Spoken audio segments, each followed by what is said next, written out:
So, speaking of mindfulness, I thought that I would recap a little bit what we're doing. Sometimes it takes us 4 days to get here, and it's like, what? Okay, so now what am I doing again?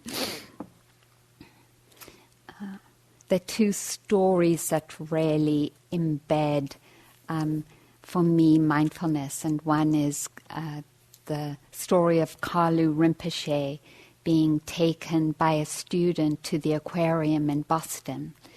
And they went from glass tank to glass tank, and in each tank the Rinpoche knocked on the glass and waited for a bit.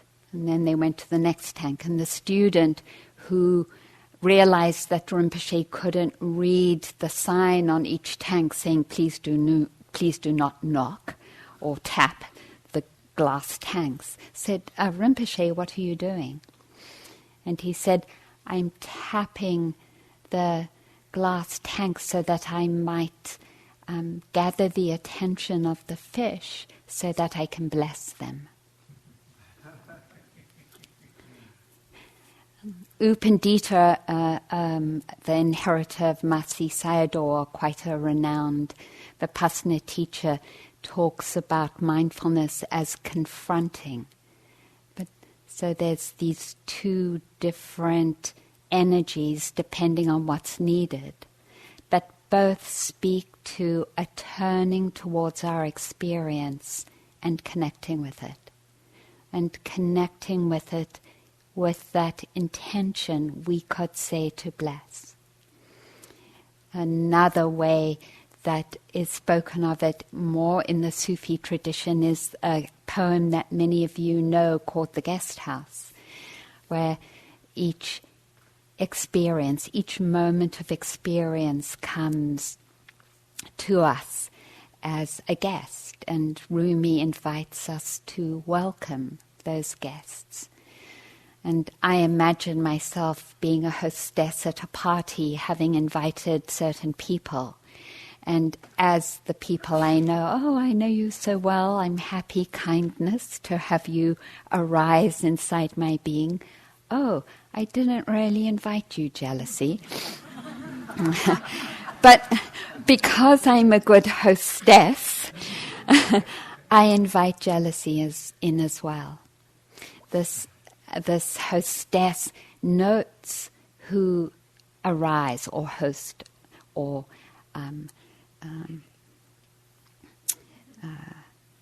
the hosting being greets whoever arrives. And so whether we see, depending on our particular persona, scene, whatever's appropriate, we greet that sort of, oh, you've come, may I bless you. You've come for a blessing. I don't know if I see blessing so much, but for me, because I'm an aversive personality, the antidote is friendship and caring. Or I mentioned I'm passionate about loving. That whoever comes, my vision, my intention, and that's such a clear intention for me, is to love whatever arrives at my door. I'm here. I'm here to learn to love you, and that's my path. In that loving, or we could use U Pandita's phrase of turning to know, to confront, to face, in that relationship, in that connection or knowing the experience, there is the purification process. And that purification process comes through the surrendering of resistance and attachment. It comes through that allowing that life to live there. So that's another way to talk about our process being natural, that we allow the guests to live in the space of our heart and mind. We give them space to express themselves. And in that, and this is what I was pointing to with my somewhat tired mind yesterday evening, in that space we come to see that it is a natural process. It's a natural process that doesn't need to have an I. There isn't actually an I in it. There is this hi. And we know that when we love, when there is that here, let me love you, actually in that moment of love there is no I. Or let me turn towards you. In that turning, actually, it is wisdom and love doing the turning. There's no I. There is a great joy or grace that arises in the meeting of our experiences in that way. And it is in that grace that Kalu Rinpoche is tapping the glass. He provides that space to say, each life, let me bless you. The expression of that joy. And so we note coming into our party, our lovely dinner party over and over again, not wanting, hating, wanting, envy, the deep sense of being controlled and manipulated that we might call an I-ness, that describe as an I-ness, that sense of solidity, all those keep coming into our party. We don't have direct control over it. And so we're not saying in this practice, listen, we can only feel the freedom of this kind of relationship with the beautiful guests that we loved to have arrived at our door. We're not saying that. We're actually saying by standing there at the door and knowing each energy that comes in, that process of knowing, of turning towards, of acknowledging and recognizing, is the process that brings us into freedom. Because unless we know the energies, it's like we're a lifeless cork disconnected on the ocean surface, and that's the Abhidharma definition of the opposite of mindfulness, being a cork moved here and there on the surface of the water. And the definition, one of the traditional definitions of mindfulness, is a stone that drops through the waters to the bottom of the lake. This dropping into knowing the experience, knowing the energy that comes into ourselves, to know it, to see it.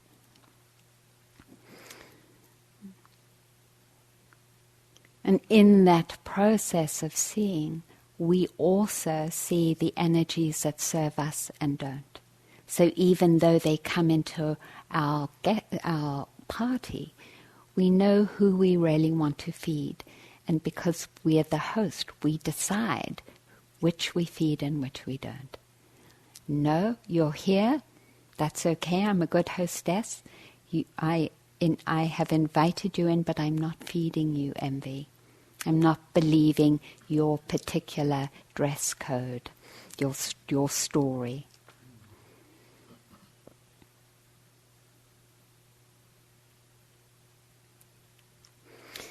So this quality of presence, connection, intimacy, and then to sustain it with what we call concentration, to sustain it with focus, to say, I want to sustain my presence as this hosting to everything that comes through. I want to keep directing my energies towards this. And then lastly, to call forth the energy to do that standing. And I just have the image of that woman in Texas who stood for, what was it, 17 hours to filibuster the abortion bill. Can you imagine the amount of energy she called up? We can be inspired by her to call up that same energy, because it takes a lot of energy, doesn't it? To keep calling it up over and over again to sustain this. What? Someone else coming through? What? Someone else coming through? This takes so much work. It does. And yet she was so inspired to sustain that. And we are too, otherwise we wouldn't be here. Okay, so let's take our hosting.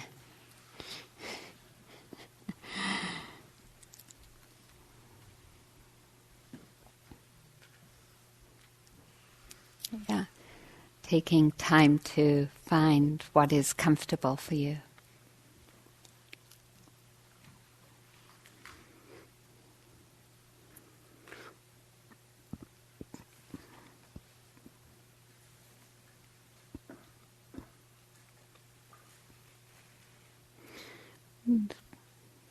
We can be intentional by acknowledging right at the beginning how we would like to meet what's arriving at our door. Just what seeds we would like to plant in your own words.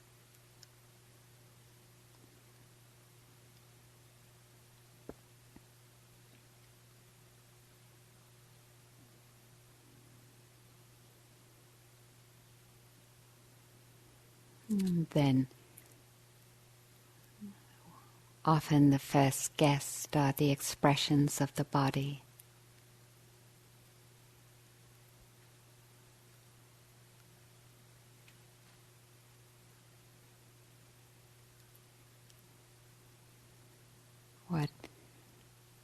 What has arisen, noticing that.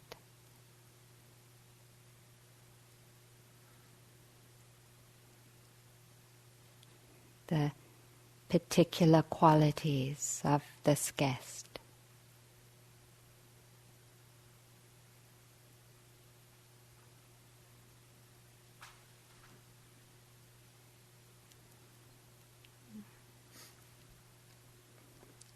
Just to join together for the beginning, acknowledging the life of the hands.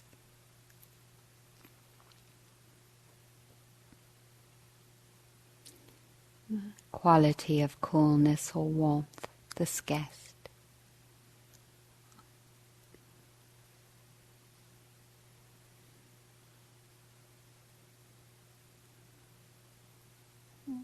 Maybe there's the guest of pleasant or unpleasant or neutral. That comes along after the sensations of the hands. See.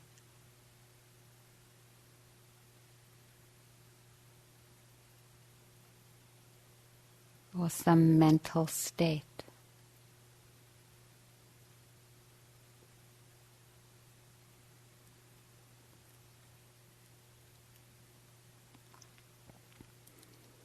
It might be you can acknowledge the guest of awareness, that you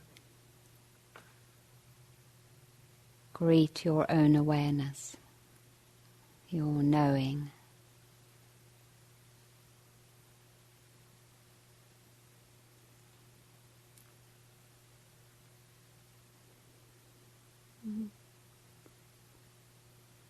Let's acknowledge also the lips.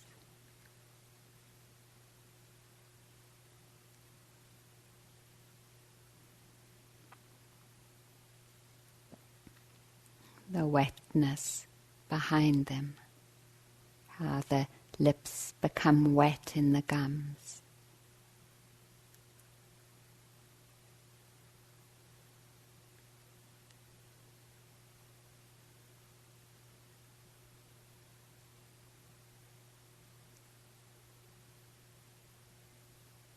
The flavor in the saliva, if there is one, or its warmth or coolness.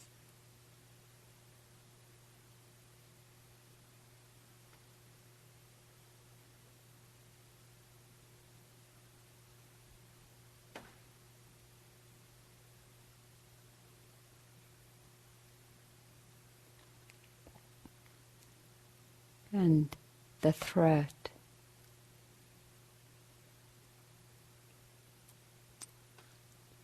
How that opening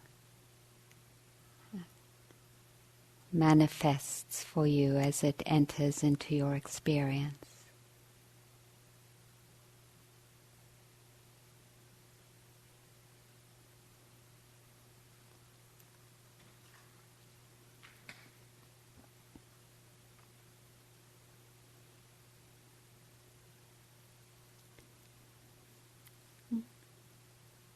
There might be the guest of, I am doing this.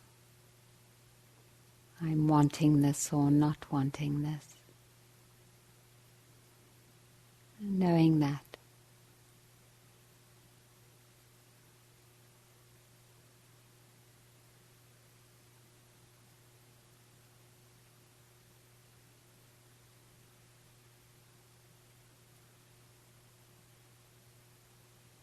See what else is arriving for you.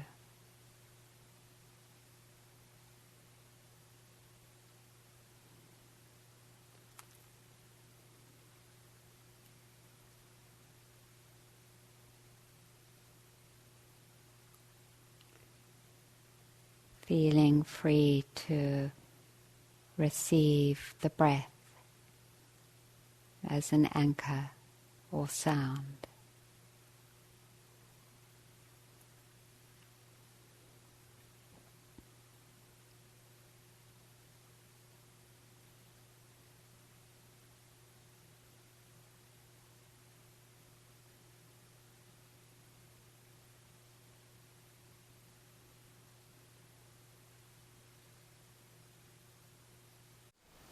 Thank you for listening. To learn how you can support the teachers and Dharma Seed, please visit dharmaseed.org/donate.